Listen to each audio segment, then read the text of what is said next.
com essa coisa da internet, com essa coisa das redes sociais, você é capaz de acabar com a vida de uma pessoa com um boatozinho de nada, um simples boato, né?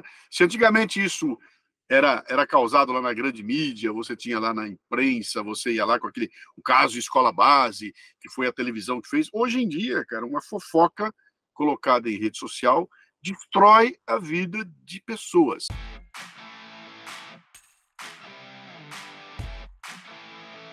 Se você deseja acessar um canal sobre casas inteligentes com apresentação de dispositivos que tornam seu dia a dia mais fácil, dicas de automação, explicações como tornar sua casa mais digital e ter acesso a tutoriais e muito mais, acesse Makers Vault no YouTube.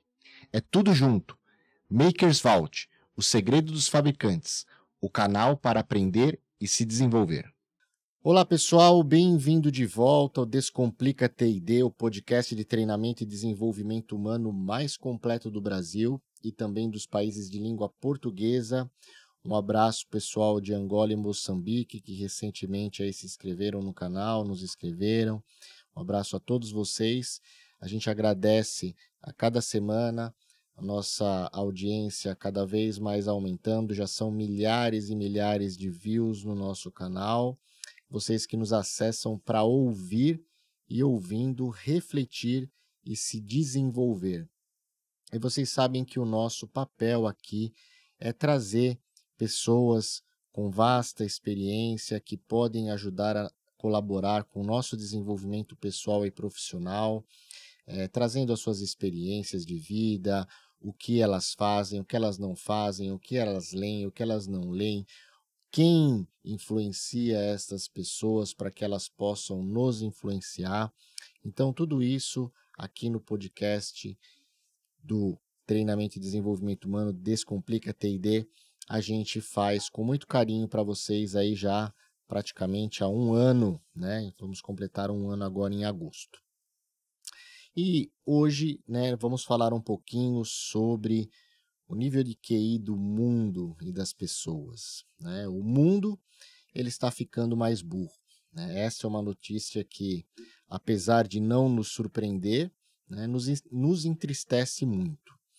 Os algoritmos das redes sociais e das ferramentas de busca online, eles foram desenvolvidos para nos tornar mais fragmentados, mais divididos e mais tristes. Nos últimos 7 anos, segundo uma pesquisa da Gallup, apresentada pelo seu chairman, o Jim Clifton, o qual eu tive a oportunidade de conhecer esse ano em Washington, em fevereiro, o índice de infelicidade aumentou 40%, chegando num total de 33 pontos percentuais dessa pesquisa. Por outro lado, o índice de compra aumentou mais de 35%. Pessoas mais tristes, igual a maior consumo. Esta é a lógica do mercado digital em que vivemos, quer a gente aceite ou não. Sem propósito, as pessoas são facilmente manipuladas, e o fundamentalismo e o extremismo crescem a cada dia em todos os países. A superficialidade e a maneira rasa com que nós analisamos as informações se confirmam no volume de dados que nós acessamos diariamente, sem tempo de refletir, ponderar e tomar uma decisão mais qualitativa e mais assertiva. Em tempos onde a responsabilidade individual é terceirizada e a capacidade de julgamento diminuída, resta a pergunta: como tomar decisões mais assertivas para o sucesso pessoal e profissional?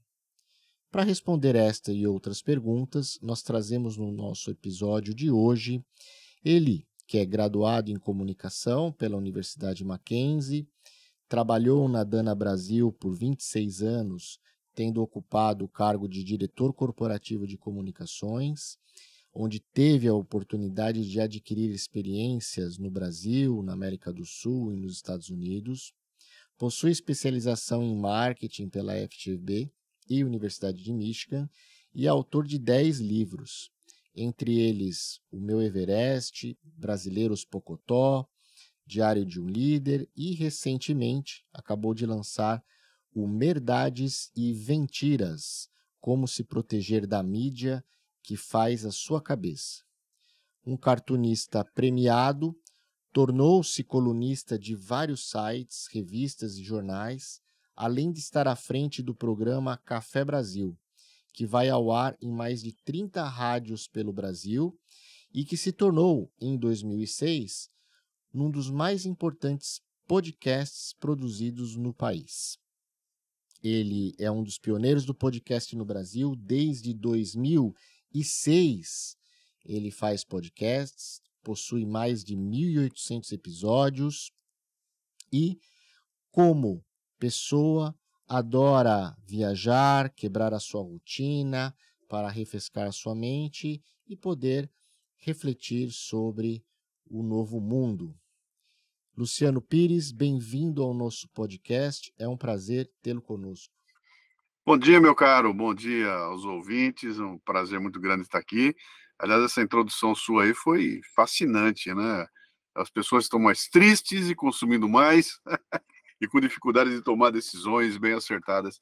Essa é a base do trabalho que eu faço há mais de 30 anos, então vai ser uma festa nosso bate-papo aqui hoje. A sua disponibilidade em conversar conosco. Então, vamos falar um pouquinho sobre esses dados, né?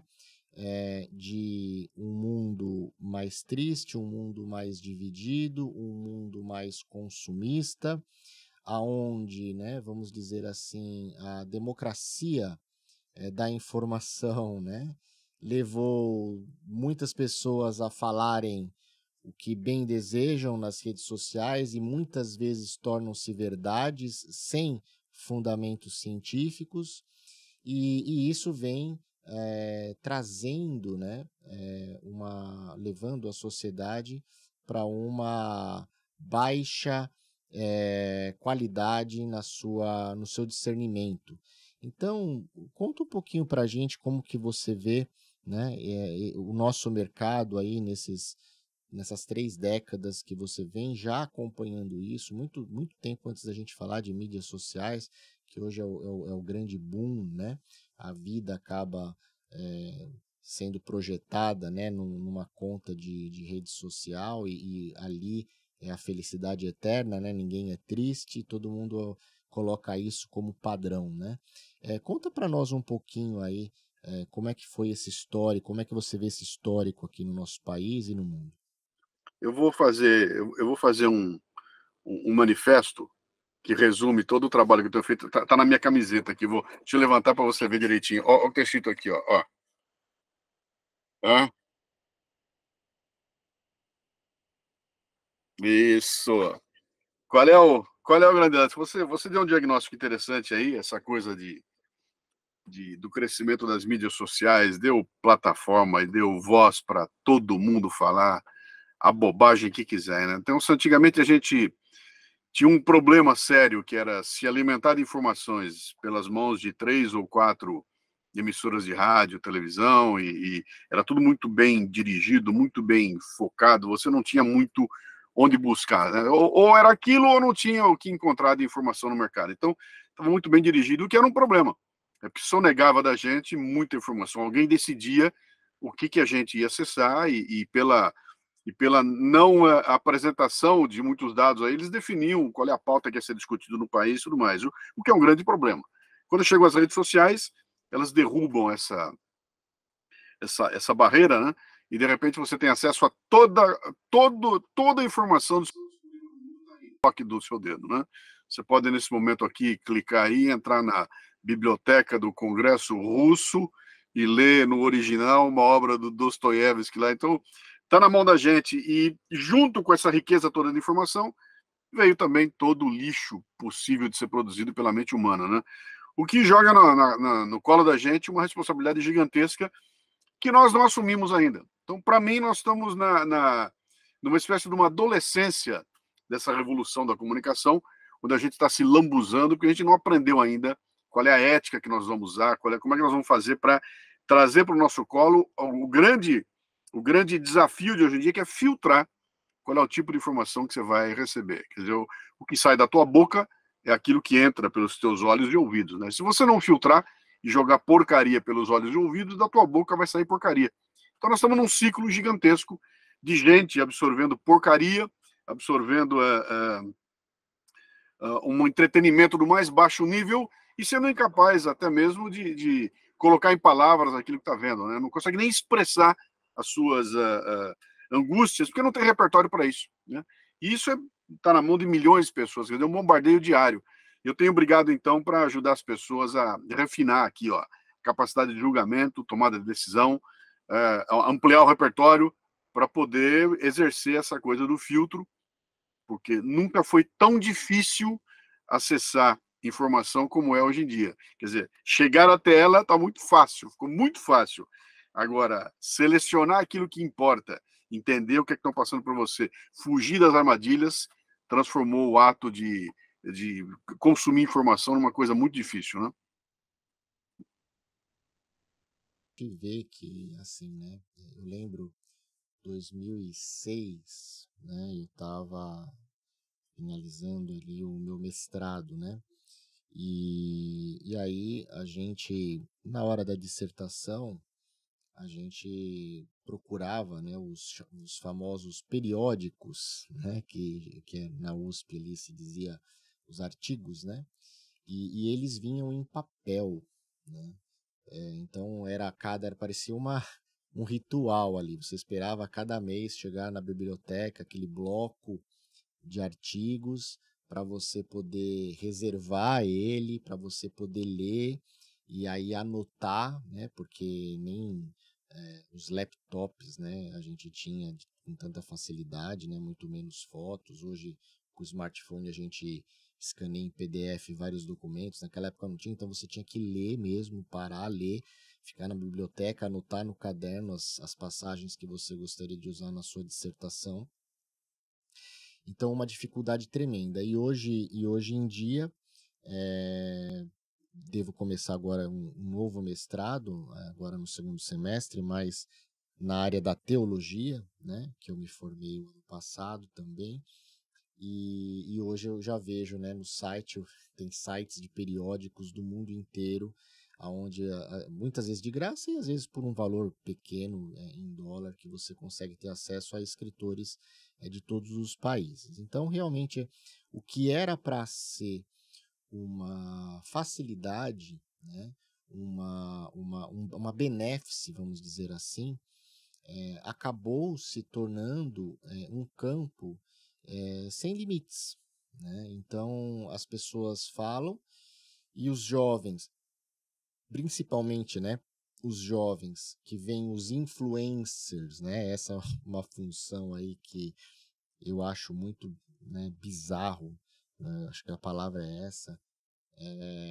Influenciar o quê, né? Influenciar o comportamento, influenciar a estupidez. Eu não consigo ainda muito discernir, mas me assusta quando a gente vê, por exemplo, uma pesquisa americana que fala que 8 entre 10 jovens desejam ser influencers. Essa é a expectativa, né?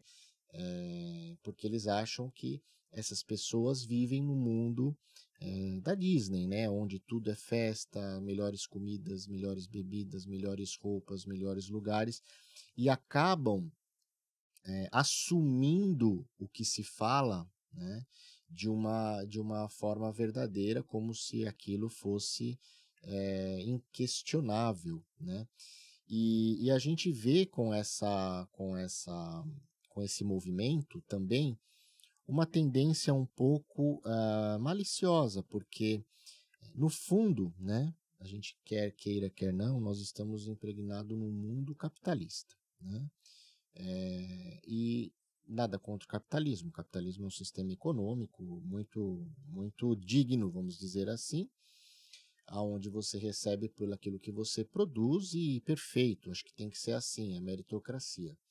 Mas eu acho que a gente está perdendo um viés um pouco, né, da humanidade, né, do ser humano, onde minha esposa me contou ontem um caso e eu queria ver se você compartilha, né, se você tem essa visão de mundo, né, aonde ela viu perto de casa ela foi atravessar uma grande avenida e tinha 2 pessoas na rua, passando fome ali, bem magras, e as pessoas passavam por elas como se elas não estivessem ali. De repente, um cachorrinho, muito magrinho, segundo ela, esquelético, com o rabinho entre as pernas, chegou no mesmo local e tentou atravessar a rua. Houve uma comoção geral, até dos veículos, em que as pessoas pararam, ajudaram o cachorrinho a atravessar a rua, pessoas tentaram pegar o cachorrinho, alguém apareceu com alguma comida para o cachorrinho. Então, aonde o cachorro, né, ele ganhou mais notoriedade do que o ser humano, né? Então, a gente acabou banalizando a questão pessoal, humanística, por outras bandeiras. E eu vejo que, por exemplo, você advoga, né, sobre o que a mídia nos coloca já há muitos anos. Como que você vê essa visão do mundo hoje em dia, um pouco distorcida? E comenta um pouquinho para nós desse seu livro que fala sobre, né, como nos proteger dessa mídia hoje que faz a nossa cabeça. Olha, esse quadro que você descreve aí, na verdade, acho que ele sempre foi assim, né? Talvez o que nós estamos vendo é vendo mais, tendo mais acesso, né? A maldade sempre esteve aí, a desumanização sempre esteve aí. O que acontecia é que a gente não via tanto quanto vê hoje. Hoje tem mais câmeras na mão do que ou celulares com câmeras no mundo do que habitantes deve ter essa altura, né? Então todo mundo captura cenas a cada momento e nós estamos sendo bombardeados o dia todo. Isso é aquilo que eu comentei lá atrás, que se você não criar um escudo, aquilo que eu chamo de uma armadura emocional, você vai estar o dia todo sendo atacado por todo tipo de demanda, né? Cara, nem no elevador a gente tem paz mais, né? Se você entrar no elevador, tem uma telinha ali, a tua atenção está o tempo todo sendo tomada. Se você não tomar cuidado, você vai estar sendo bombardeado o dia inteiro e sem uma armadura emocional, você vai entrar nessa angústia que nós estamos vivendo hoje em dia, né? Que eu acho que deve ser hoje em dia o maior mal da humanidade é essa angústia, essa pressa, essa coisa que você colocou aí da pessoa olhar e achar que o mundo lá fora é muito colorido. Antigamente era muito mais difícil, porque eu olhava e eu tinha inveja das posses, da fama, da beleza de um artista de cinema, né? De um grande jogador de futebol, que eram caras que estavam numa posição muito difícil de ser atingida, né? Quando a mídia social chega, em especial quando chega o Instagram, cara, qualquer Zé, em qualquer lugar, levanta a câmera e começa a mostrar para todo mundo que ele é o rei da cocada preta, que ele está no barco dele. Então, de repente, aquilo que era uma coisa inexpugnável, né, que pertencia a um ser superior, que estava numa posição muito importante lá em Hollywood, agora é o Zé, que está aqui na minha esquina, que está fazendo. Então, para mim, ficou claro, cara. Se ele pode, eu também posso, né? E a molecada olha para aquilo e fala, pô, é isso que eu quero ser. Ele não passa pela cabeça deles que para cada Neymar tem 1 milhão de jogadores ganhando um pouco mais que o salário mínimo, né? Ou para cada influencer que ganha muito dinheiro, tem muita gente que não tem condições de chegar aquilo lá. Então a gente está saltando um degrau. Aquela história que você aprendeu muito bem, eu aprendi muito bem, nossa falta de cabelos aqui demonstra isso, né? Que é essa construção, sabe? O você tomar porrada, o você errar, você ir construindo cada tijolinho, você construir raízes, né? Montar o teu próprio negócio suando sangue para poder fazer, quebrando a cara, entrando nos buracos aí, errando, sofrendo de montão, cria na gente uma noção de valor das coisas, né?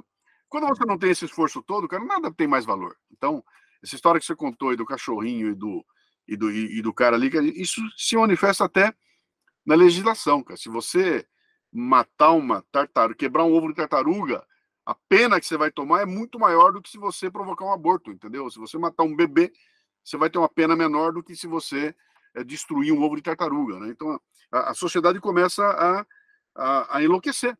E o que eu vejo acontecer é exatamente isso, né? As pessoas perderam a capacidade de ver valor na construção, não sabem mais o que é meritocracia, entenderam tudo errado, misturam o conceito de meritocracia com o conceito de justiça vira uma bagunça generalizada, todo mundo batendo a mão no peito e dizendo eu tenho direito, eu tenho direito, eu tenho direito, e os deveres ficaram para o segundo plano, né? E se você defender isso com muita ênfase, você é taxado hoje em dia, vê um dedão na tua cara, dizendo que você é um, como é que é? É um conservador reacionário, o velho é atrelado ao passado. Então, tá uma grande confusão, cara. E eu acho que grande parte dela se deve à forma como ficou tudo muito fácil. A gente saiu de um mundo de escassez e entrou num mundo onde está tudo na tua mão.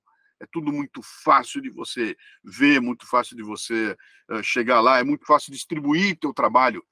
Cara, quando que 20 anos atrás você conseguiria distribuir por tua conta um podcast como nós fazemos hoje? Né? Você não tinha voz nenhuma. Ou você tinha muito dinheiro para chegar num programa de rádio, comprar um horário na rádio, comprar um horário numa televisão, pagar um estúdio gigantesco, ou seja, tinha um custo de entrada gigantesco, ou sua voz não era ouvida em lugar nenhum. Hoje em dia, basta ter o que é um celular. Se tem um celular na tua mão, você tem acesso ao mundo inteiro. Quer dizer, ficou tudo muito fácil. E as pessoas acham que por essa facilidade tecnológica, elas vão conseguir chegar no sucesso. Quando não chegam, a turma começa a enlouquecer, né? Que é o que eu mais estou vendo por aí. Conversando ontem, né, com um médico, neurologista e psiquiatra amigo, um senhor já de 87 anos, né? E muito vivido e muito inteligente, né? E ele estava contando como que há 30, 40 anos atrás, né, a clínica, né, neurológica e psiquiátrica via os pacientes. Então, você ia se consultar um médico neurologista ou psiquiatra quando havia realmente uma patologia de doença, né? Uma esquizofrenia, enfim, alguma doença, um distúrbio, né, neuroquímico que aconteceu com as pessoas. Fora isso, né, quando as pessoas tinham, né, algum outro sintoma, como uma agitação, etc. e tal, isso era tratado como parte da vida, né? Não se falava assim, ansiedade, né? Não se falava em algo que vá buscar o seu eu interior, né? Se você perguntasse, ele falou há 30, 40 anos atrás para uma pessoa, falar, você quer se conhecer melhor, a pessoa não entendia a pergunta, né? E hoje em dia, né, a gente vive, né, num contexto onde essa consciência humana, ela, de certa forma, evoluiu, mas também ela se tornou mais frágil, né? A gente vê uma necessidade de desenvolvimento melhor de uma resiliência emocional. Hoje, um não se torna uma frustração, né? Antigamente, um não era um não, fazia parte, ó, não, não dá, é uma ordem e acabou. E hoje um não gera frustração, né? E isso é potencializado, né, nas mídias sociais. Como que a gente poderia, né, na sua visão, dar uma dica aí, né, para os profissionais, principalmente os millennials aí, que hoje já representam quase 60% do mercado da força de trabalho mundial, pessoas aí entre 22, 23 anos e 40, a criar, né, qual mecanismo, né, que a gente poderia sugerir para criar uma maior resiliência emocional? Eu tenho uma... Outro dia eu fiz gravei um Leadercast, que é um dos meus podcasts, com uma amiga minha, a doutora Cláudia Ricken, né, que ela trabalha com essa coisa de transtornos mentais, e ela estava comentando lá que tem um manual que eles utilizam lá, que é o DSM, saiu aí o DSM-5, né, que é a 5ª edição, que é um manual de diagnóstico e estatística, né, sobre transtornos mentais. E ela falou, cara, quando isso aqui começou, tinha aqui, sei lá, 300 doenças diagnosticadas aqui. Hoje tem 3.000. a quantidade de diagnósticos que se chegou ampliou muito na nossa época, quando a gente era criança, cara, não tinha essa história de TDAH, sabe, autismo, transtorno disso, daqui, isso, nada disso existia, né? Era, você batia o olho, então ficou muito mais fácil você entender os diagnósticos, né? O que começa a criar uma série de rótulos aí, até um mercado gigantesco para isso, né? Pô, que maravilha, né? Como a indústria de remédio cresceu barbaridade. Então tem todo o interesse para que essa coisa se amplifique, né? A forma que eu vejo da gente escapar disso aí é de volta a alguma coisa que eu falei ali atrás, é você criar a tua armadura emocional. Tem que ter uma armadura emocional, e eu estou vendo pouca gente preocupada na construção dessa armadura emocional. O que é isso, né? É você forjar em torno de você uma capacidade de receber a pancada e reagir a ela de uma forma positiva, né? Isso aí vai além da resiliência. Eu acho que isso aí está mais perto da antifragilidade do Taleb, né? Que é aquela história, eu tomo a pancada e tenho não só a capacidade de voltar ao normal, como voltar melhorado, né? Eu volto melhor do que eu era depois da pancada que eu tomei, depois do fracasso, depois da lição dura que eu aprendi. Isso envolve uma série de atributos aí que a moçada está passando por cima, né? Começa que você tem que exercer uma humildade como nunca antes foi necessário. Quer dizer, aquela coisa de você dizer assim, cara, não sei. Recebeu uma pergunta? Não, não sei, cara. Me dê sua opinião. Não, eu não vou dar minha opinião, cara, porque eu não sei. Eu não sei do que se trata, eu não conheço esse assunto. Logo, me nego a dar minha opinião. Ninguém faz isso, cara. Sai todo mundo falando o que tem de especialista de fissão nuclear, a cada segundo, qualquer problema grande que acontecer, no segundo seguinte já está cheio de especialistas aí falando a respeito, incapaz de dizer, cara, não sei, né? Quando você diz o não sei, você se coloca numa posição de, cara, a partir desse momento eu sou um aprendiz, venha o que for preciso, eu tenho a ignorância nesse assunto, logo não vou me colocar numa posição que vai me criar um monte de dificuldades e vai me abalar, né? Então, eu acho que o truque é você entender, né, cara, qual é a minha limitação, até onde eu posso ir, qual é o nível de risco que eu devo correr, né? A que tipo de exposição eu devo me submeter. Quando você não pensa nisso, você entra de cabeça em tudo que está tudo muito fácil, você vai ter essa angústia lá na ponta, né? Então, eu acho que a grande dificuldade hoje é você fazer as pessoas entenderem que construir essa armadura emocional devia ser o principal, a principal preocupação, né? E aí vem, o que tem aí? Cara, tem um repertório bastante variado, é ouvir as pessoas que têm ideia diferente das suas, né? É você ser um ávido consumidor de conteúdos, ter uma curiosidade infinita, né? Tá navegando as coisas e mergulhando um pouquinho mais fundo, não fica só no título, né? Você perguntou do meu livro aí, do Merdades e Mentiras, eu escrevi esse livro exatamente em cima dessa questão. Cara, tem uma máquina de fazer a cabeça da gente espalhada por todo lugar, da tia do WhatsApp até o dono da Rede Globo. Esse povo está todo aí jogando em cima de mim uma série de informações, muitas delas muito bem trabalhadas por profissionais, com a intenção de me levar a fazer algo, né? Esse algo pode ser que não seja do meu interesse, mas é do interesse deles, né? Então, o que eu preciso fazer para me proteger disso? E eu, depois de 30, 40 anos falando a respeito, aí eu resolvi botar isso num livro e no final dar umas 20 dicas lá de ações que você precisa fazer para se proteger. E a conclusão que eu cheguei é aquela que eu já falei no começo. Nunca foi tão fácil acessar a informação e nunca foi tão difícil você filtrar aquilo que realmente interessa para a tua saúde mental. Essa linha, né, para corroborar o pessoal que nos ouve, eu uso uma técnica, né, de que, assim, as informações que eu recebo, eu procuro digeri-las, né?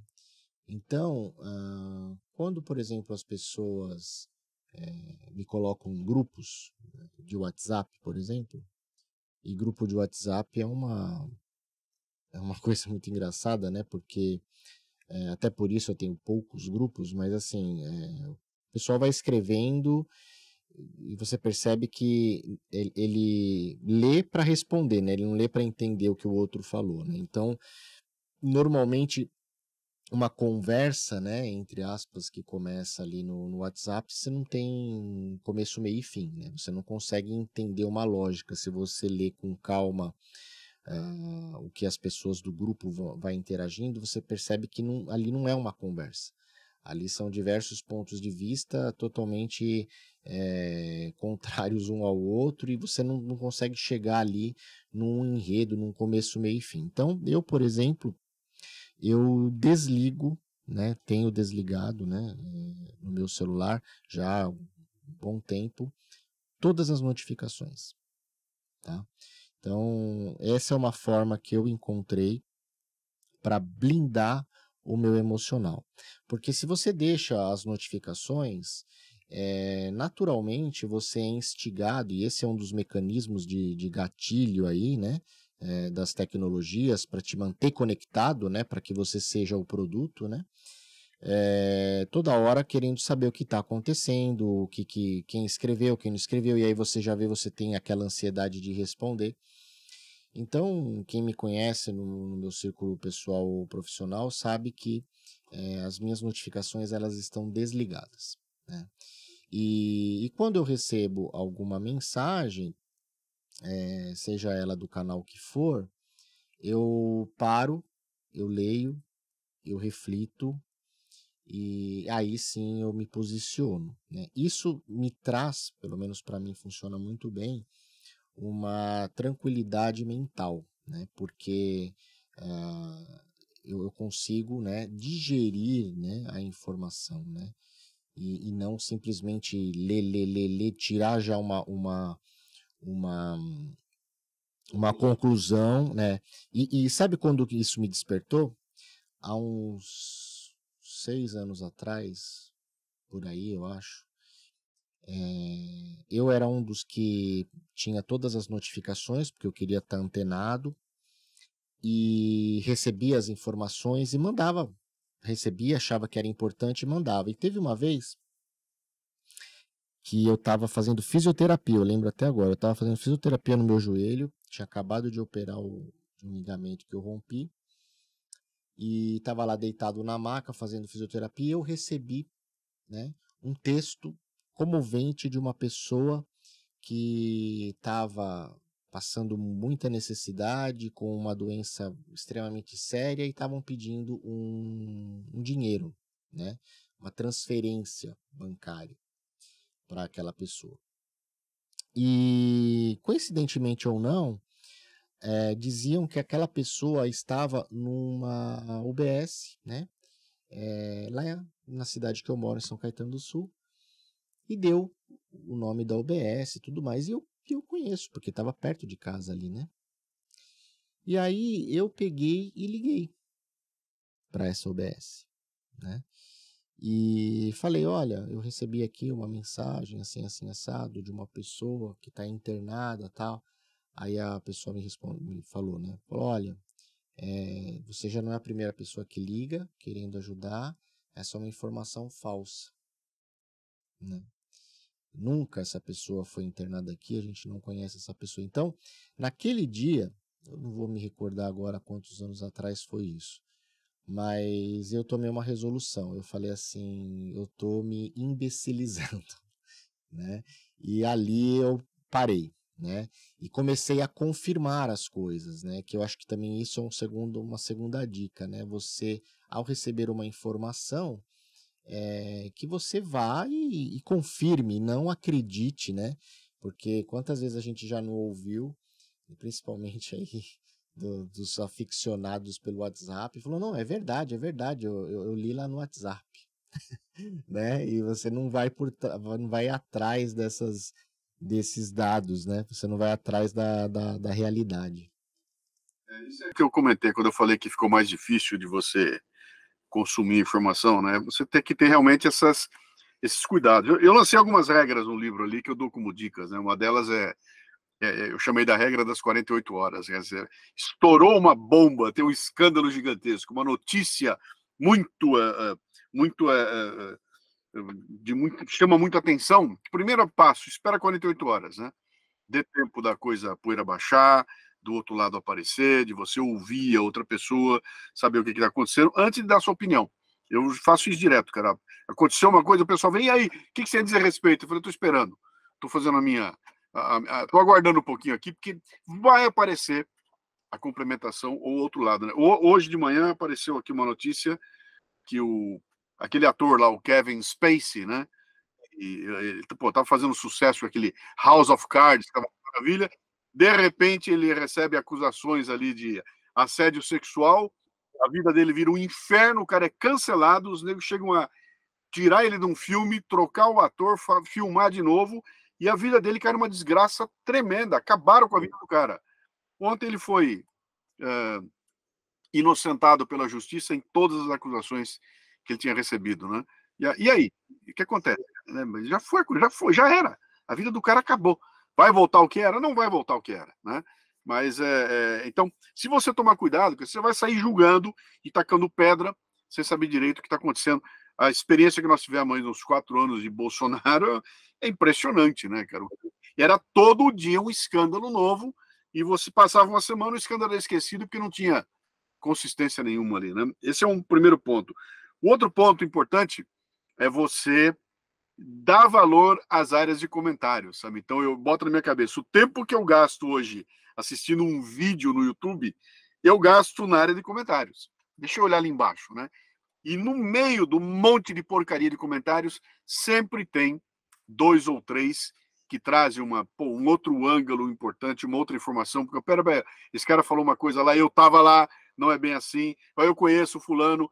Então, a área de comentários é extremamente rica para te dar mais alguns insights. Aí vem uma dica a mais, né? Alguém entra no comentário e fala, pô, sobre esse assunto aí, tem um livro tal, ou então assista ao outro vídeo.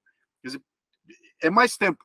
Então, não é só você os 15 minutos que a gente usava para assistir o vídeo. Hoje eu tenho esses 15 minutos e mais, no mínimo, 15 na área de comentários. Então, o que era 15 virou 30 minutos para eu poder consumir de uma forma mais assertiva ou mais correta ali, né? O outro ponto é você ler os textos, cara. A turma não lê mais. Lê o título, lê algum resumo, ouve alguém falar, pega uma hashtag, gruda nos outros e sai discutindo, sai gritando por aí. Quer dizer, tem que ler, tem que entender o que está acontecendo, olhar como é que os parágrafos são colocados. Talvez a informação mais importante daquela matéria está na última linha, né? E a última linha desmonta tudo que teve falado anteriormente. E muito pouca gente faz isso. A gente bate o olho no título e em cima dele toma as decisões, né? Outro truque que eu uso direto, cara, apareceu uma foto bombástica, cara, pá, baita foto, que coisa impressionante. Eu imediatamente copio aquela foto, salvo e jogo a foto no Google Image Reverse, né? Eu vou procurar de onde veio aquela foto. E ali, cara, normalmente se desmonta. Você vai descobrir que a foto não é daquele fato, a foto não é desse ano, essa foto do evento que aconteceu muito lá atrás, quando estourou a guerra da Ucrânia, foi exatamente assim, já começaram a distribuir um monte de fotos de bombardeio, a maioria não era de lá, né? Então, olha quanta coisa nós temos que fazer agora para conseguir consumir uma notícia. Né? Antigamente eu ligava na Globo, via lá o Cid Moreira falando, era aquilo. É aquilo, não tem mais nada além disso. O jornal vai repetir aquilo que o Cid Moreira falou. Eu não tinha mais muito trabalho a ser feito, até porque eu não tinha nem acesso à informação. Hoje em dia, cara, olha o tamanho da responsabilidade que eu tenho que ter como consumidor. Se eu não fizer isso, eu passo a ser aquilo que os caras chamam de gado, né?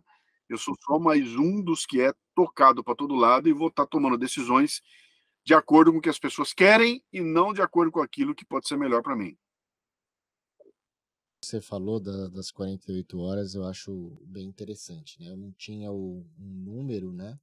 Eu procurava, né, sempre aguardar um pouco, né, antes de me posicionar, mas eu não tinha uma métrica, nunca parei para pensar numa métrica, né? Mas é um número bem interessante. Veja, aconteceu recentemente, até em São Caetano, onde eu moro, né?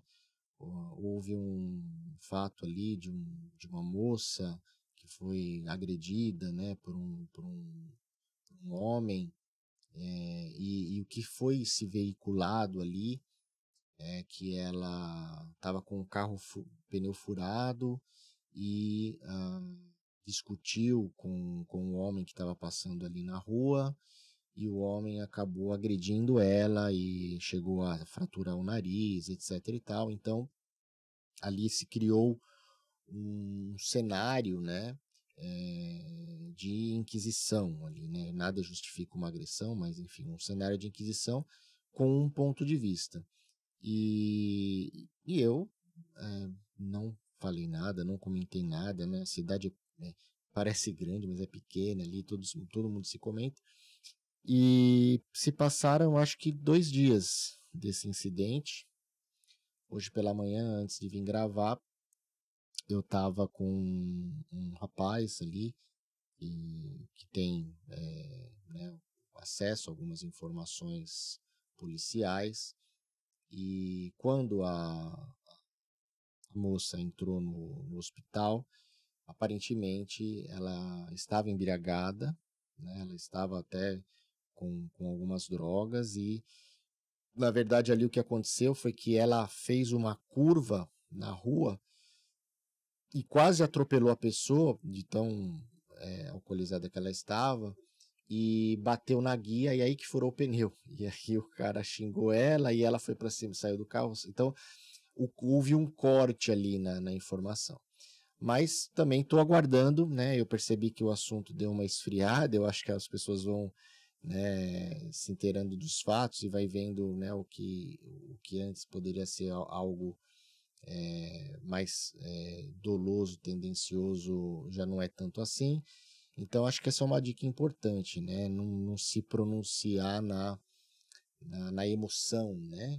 Aguardar. E isso acontece no mundo corporativo, né? Muitas vezes a rádio peão, né? Um fala, outro fala, outro fala, outro fala, daqui a pouco se cria um monstro e que não é, né? Algo muito simples que você pode resolver tendo todos os dados. Então, acho que essa dica aí das 48 horas, quero ver se o pessoal vai conter ansiedade para esperar 2 dias, ou vai ficar cronometrando as 48 horas para poder falar, e agora, já posso responder? Já posso responder, né? Porque vai ter sempre um maluco que não vai querer esperar e vai sair lá dando o pitaco dele, e esse cara vai estar falando sozinho e passa a ser o dono da verdade, né? Então, essas pessoas têm que ser neutralizadas também. Então, você muitas vezes não vai conseguir calar a boca diante de tanto absurdo que é dito, né?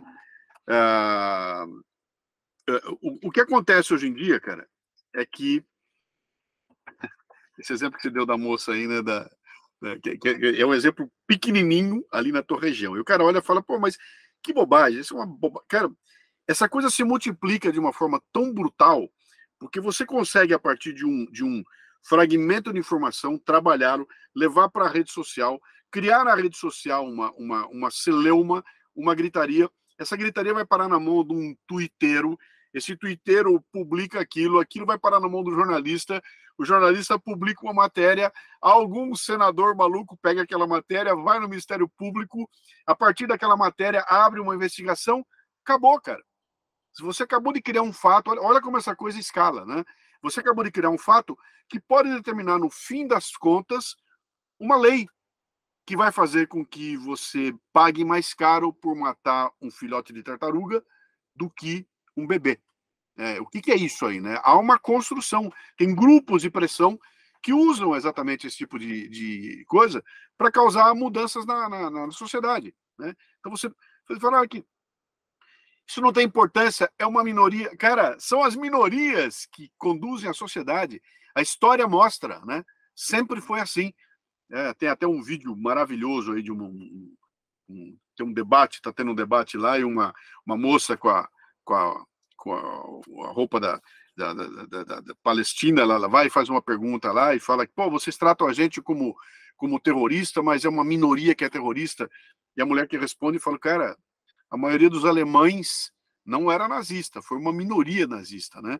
E ela vai dando exemplos na história da humanidade, que era a maioria, nunca houve grandes, mas é sempre uma minoria que chega até o poder e aí causa uma destruição gigantesca.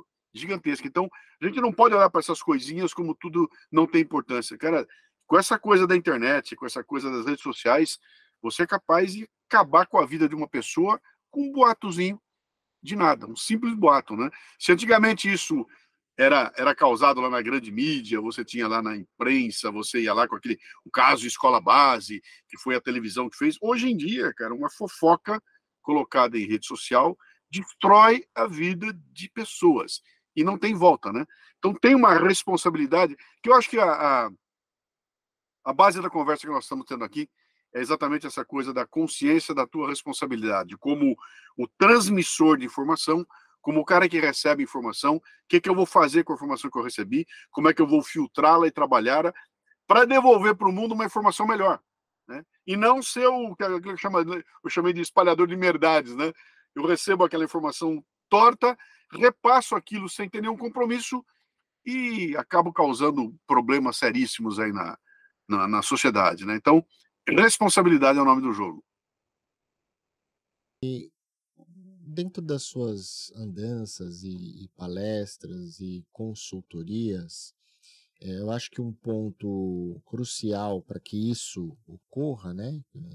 Ou seja, a gente não ser um espalhador de verdades, é a gente realmente escutar, né? Não ouvir, né, só, mas escutar e refletir. Então, você tem aí o seu curso de oratória. Você já pensou em dar um curso de escutatória para a turma?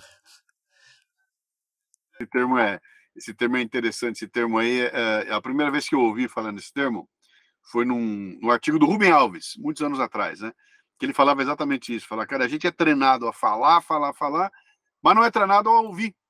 Né? E nós estamos aprendendo agora uma coisa interessante, e eu estou até procurando aqui o link para ver se eu passo para você depois. Eu tenho aqui, ó, eu fiz um Café Brasil, um episódio meu do Café Brasil, chamado Escutatória, é o 397, que eu falo exatamente sobre isso aí, né? Eu conto essa história de como é que essa coisa é importante.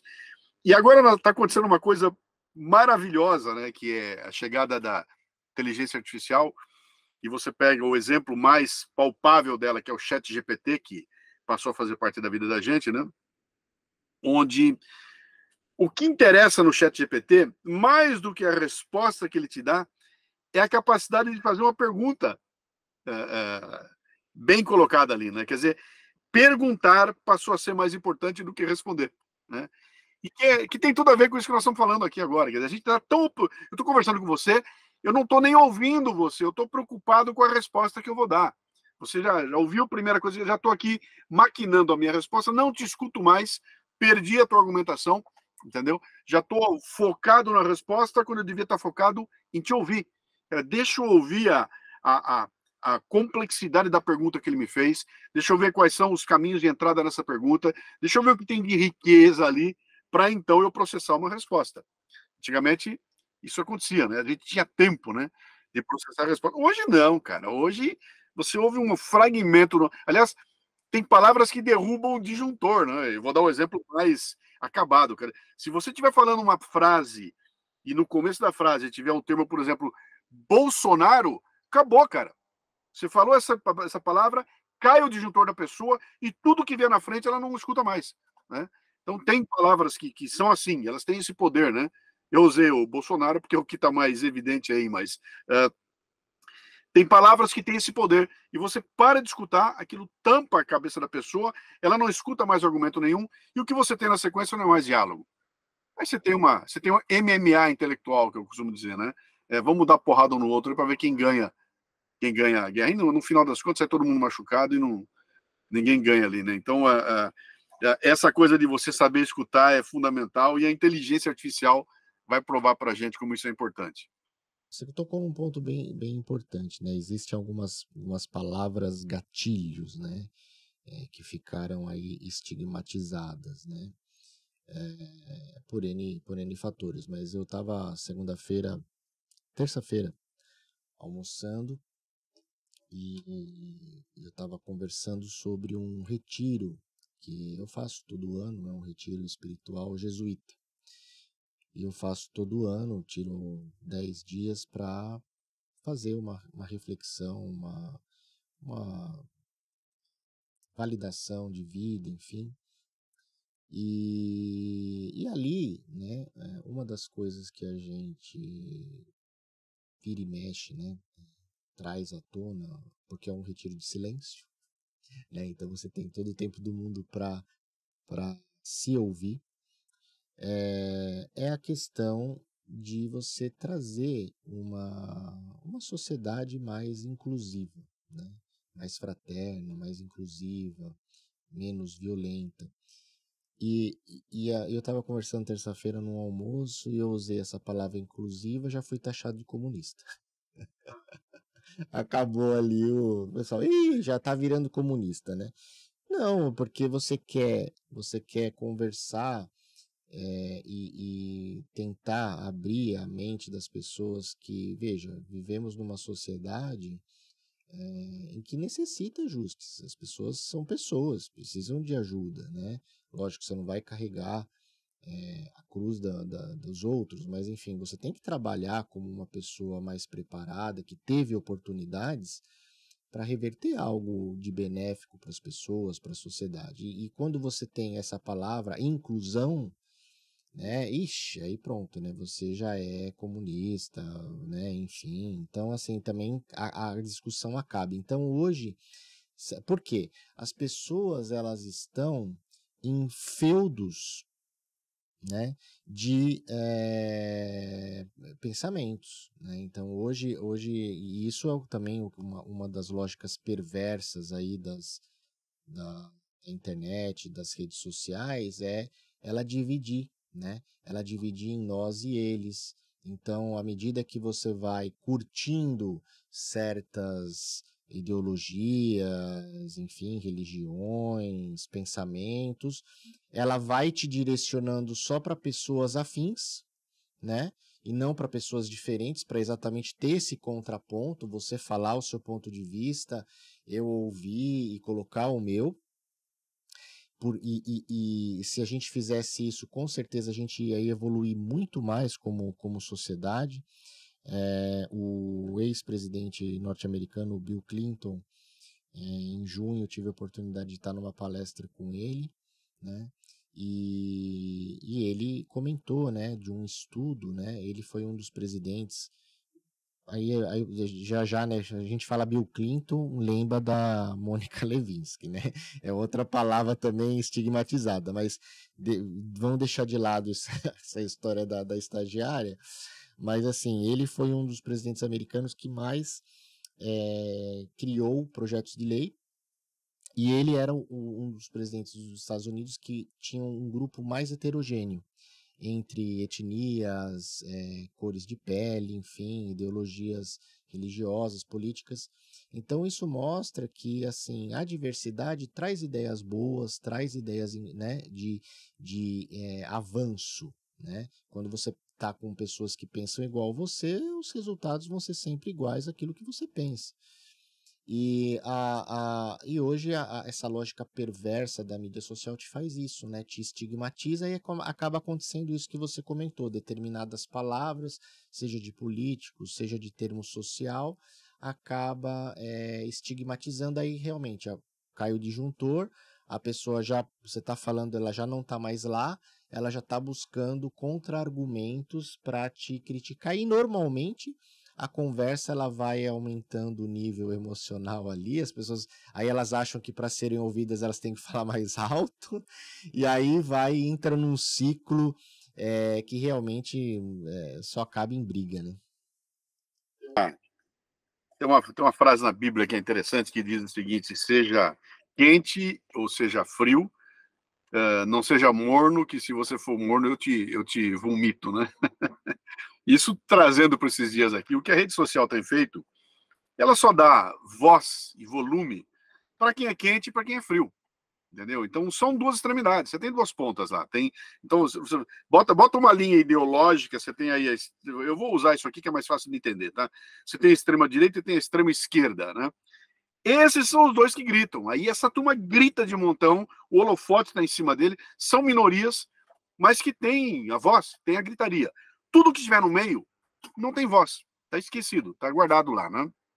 Então, você abre aí uma discussão, tem esses dois lados gritando. A gente olha e pensa que a sociedade é isso, né?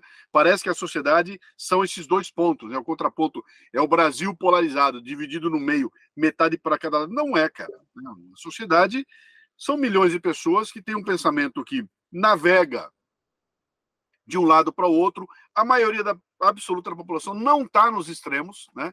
Portanto, não tem espaço nos holofotes da mídia. O que a mídia quer? Ela quer o cara que grita, cara. Ela quer o cara que inusitado, ela quer o cara que xinga. Tanto que você, para ter sucesso na internet, cara, você tem que abrir treta. A internet quer treta. Você quer ter gente no teu canal assistindo você? Bota uma treta, cara. Pega aquele, ó, é treta de violência, é treta sexual, é gente em situação constrangedora. Então, se não for assim, não tem audiência. Um bate-papo como esse nosso aqui, que o bate-papo é tranquilo, na boa, pouquíssima gente vai querer ver, né? Então, isso traz para a gente uma visão errônea de que parece que a sociedade é os dois extremos que gritam. Ela não é, né? Então, aquela história que eu falei, quente ou frio, no meio, cara, tem toda uma nuance que se perdeu, porque as pessoas estão acostumadas a só prestar atenção em quem grita, né? Então, a rede social trouxe muito isso. E o que você acaba de falar aí, o que o algoritmo faz? Ele vai buscar exatamente isso, cara. Ele vai jogar no teu colo quem são os treteiros, né? Onde é que está a treta? Qual é o que faz Pega o fenômeno dos podcasts do YouTube. O que fez aquilo crescer barbaramente? São os pequenos cortes. Aí o cara faz um corte pequenininho, faz uma thumbnail, bota um título escandaloso e aí tem 1 milhão de pessoas querendo ver aquilo lá. O que é isso? Nada além do que a pessoa buscar botar você no extremo, né? Talvez o conteúdo ali não tenha nada a ver com aquela chamada, com aquela imagem impactante, mas a gente tem a curiosidade despertada por isso, né? Então, isso acaba transformando a sociedade numa coisa maluca, ela é até esquizofrênico, né? Cara, eu sou um cara do bem, na boa, tô aqui no meio, tô disposto a ouvir os dois lados, mas não tenho nenhuma voz. Aliás, se eu abrir a boca, vão dizer que eu sou o isentão, né? Quem tem voz? São as duas pontas, né?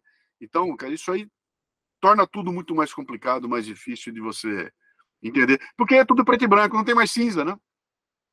Acabou assim. E é exatamente no cinza que estão as nuances, né? Olha, pode ser um pouco mais preto, pode ser um pouco mais branco, tem 1000 colorações no meio, que pode ter alternativas muito interessantes ali. Quando você fala assim, te chamam de isentão. E assim, né? Só para complementar, né?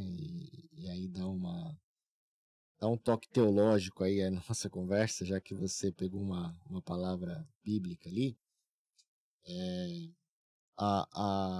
Teologicamente ali, essa posição, na verdade, ela corrobora com o que você falou. É preciso, na verdade, ter uma posição. Não significa necessariamente o quente e o frio ali, os extremos, né?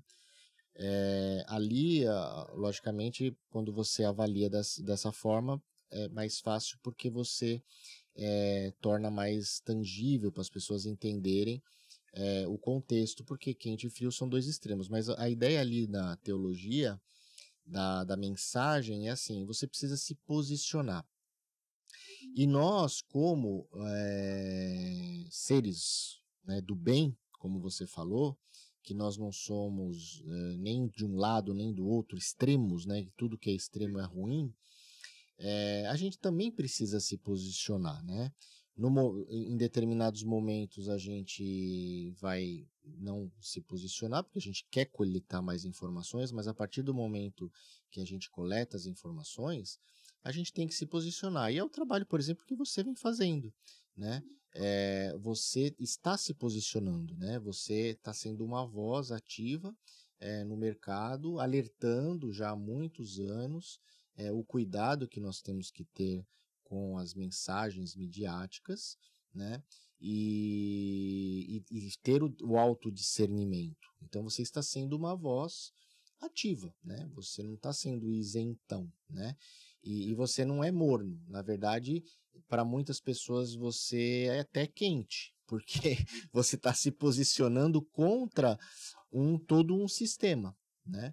E isso que nós estamos fazendo aqui hoje, e tenho certeza que vai ter milhares aí de views, como alguns outros vídeos nossos aqui, podcasts nossos, as pessoas estão começando a despertar. Eu tenho essa esperança, né?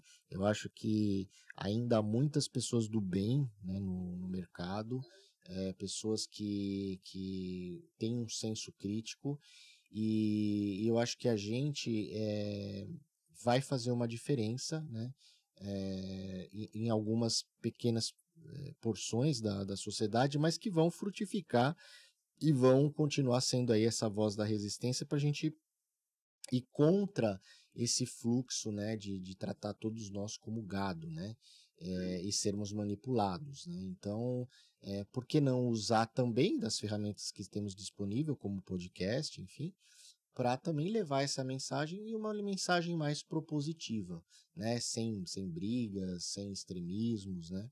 Eu acho que isso é um bem aí que a gente está fazendo para a sociedade como um todo, né?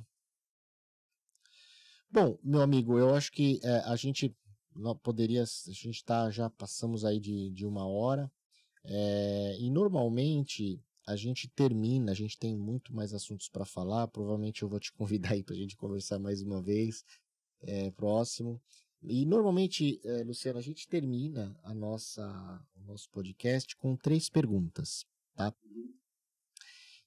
Que você pode resumir com um exemplo, uma frase, enfim, o que você quiser, fica livre, e a gente faz para todos os convidados. Então, o primeiro qual foi, né, o seu momento mais positivo, de maior conquista na sua carreira, na sua trajetória profissional? Cara, eu tenho eu tenho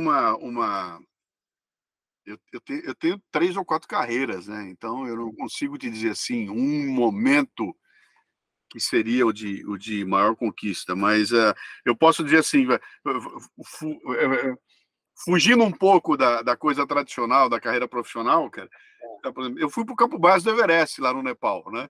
E quando eu me propus a ir para lá, eu não tinha nenhum tipo de preparo, nada. Eu era um executivo aqui atrás de uma mesa. E um belo dia eu fui e cheguei, né?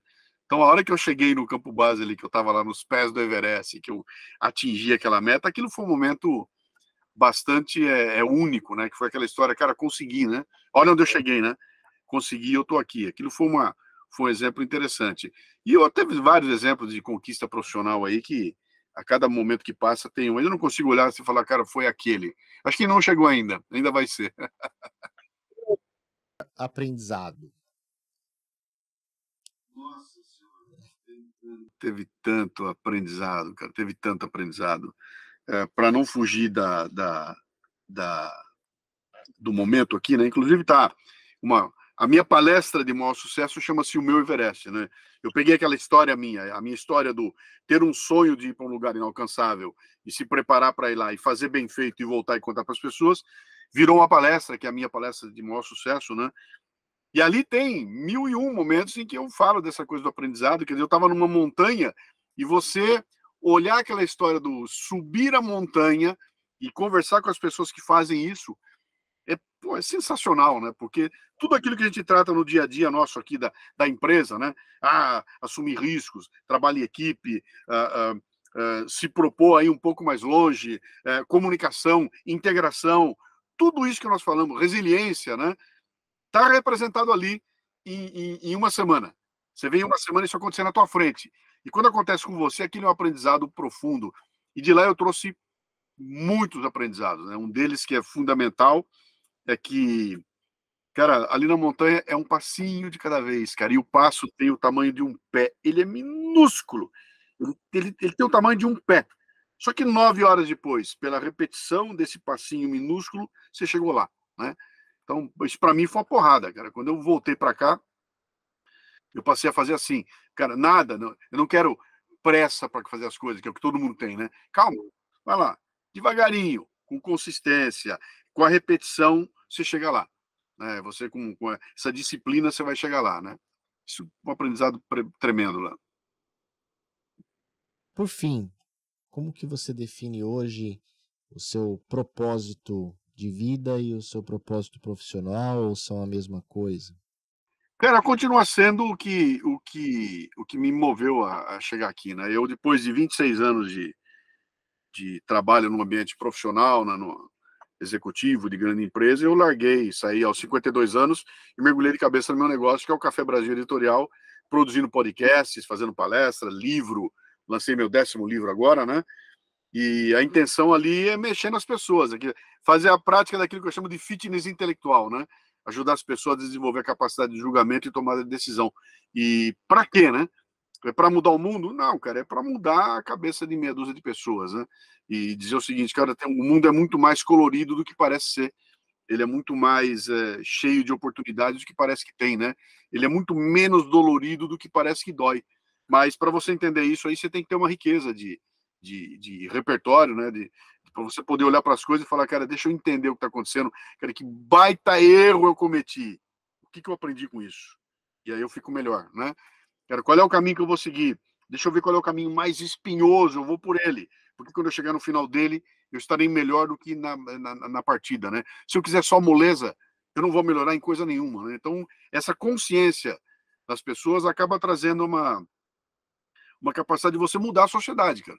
Porque se eu conseguir mudar a cabeça de indivíduos e alguns desses indivíduos chegarem numa posição em que eles consigam mudar a cabeça de outros indivíduos, cara, isso é uma sequência, né? É um novelo, é uma bola que vai crescendo e quem sabe um desses caras aí vira presidente do país um belo dia, vai lembrar de tudo que eu falei e vai acabar ocasionando mudança na sociedade, né? Mas é essa aí, cara, é ajudar as pessoas a enxergar melhor a vida.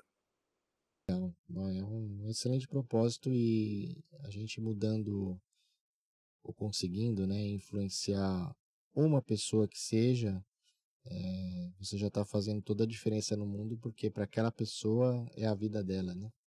Então, que vale mais do que qualquer outra coisa no mundo, né? E o mundo foi influenciado e mudado por 11 mensageiros aí, né? Então, é pequeno, e bilhões aí, mais de 2.000 anos de história, a gente se moldando e procurando seguir esse modelo, né? Como pessoa no mundo. Bom, muito obrigado, viu, pela sua presença, e até uma próxima oportunidade, tá bom? Tá bom, tamo junto aí, convido vocês a entrar no mundocafebrasil.com, tá aqui atrás de mim, tá aqui, ó, mundocafebrasil.com, abre meu Linktree lá e aí tem acesso a todos os meus canais lá, sejam bem-vindos. E se tiverem a chance, comprem Verdades e Mentiras, como se proteger da mídia que faz a sua cabeça.